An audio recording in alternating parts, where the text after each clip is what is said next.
Student Athlete of the Week is brought to you by Sailtech, your local area subways, and Peters Heating and Air Conditioning.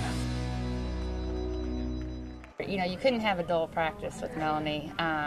You know, she was that person that stayed positive, always brought the team together, and just, you know, just was there for everybody. And it made everybody laugh. So if you're having a bad day, you know, you were laughing. So she led the team in that sense. There'd be days of practice and something going on at school or outside of school that made things a little weird between a couple of the girls, and I just try to keep everyone laughing, keep things moving so that we could get past that with humor and with friendship and stuff, because at the end of the day, we're still going to be classmates, not just teammates as well.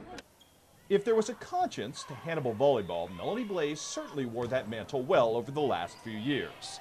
Perhaps not coincidentally then, the meteoric rise of the Lady Pirate program itself kind of mirrors Melanie's own personal on-court evolution as a dynamic if undersized middle blocker.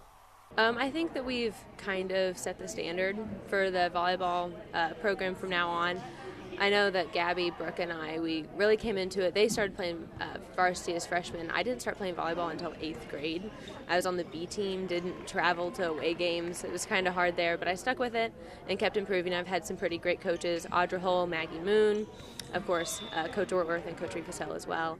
And they just kept pushing me. I believed in myself, and they believed in me as well. And I think I've kind of set the standard there that you can get better. It just takes your hard work, your dedication, and just wanting to that desire.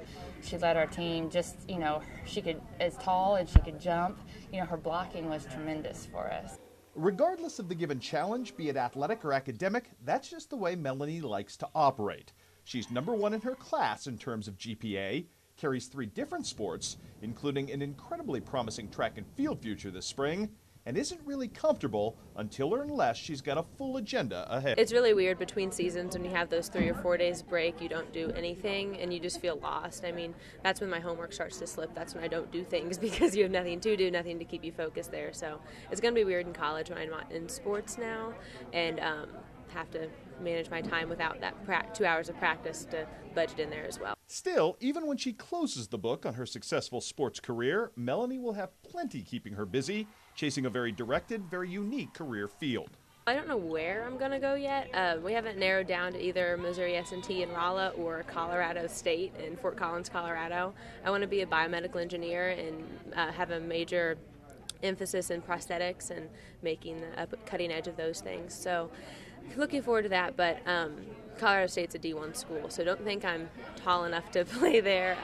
Rolla, I've had people tell me I could probably play there, but I'm just not sure if engineering and athletics will match well to budget time and be able to give my all in both areas. Don't want to be spread too thin there. I knew I wanted to be an engineer. I mean, medicine is important to me just because I've had sickness in my family and everything else, but I really don't like seeing people at their worst, like doctors would have to, so being able to help people get their life back by the use of a limb they hadn't been able to have, or seeing how I can play sports and have full range of use of my body, and people that might only have half an arm or half a leg, just really give them that mobility back.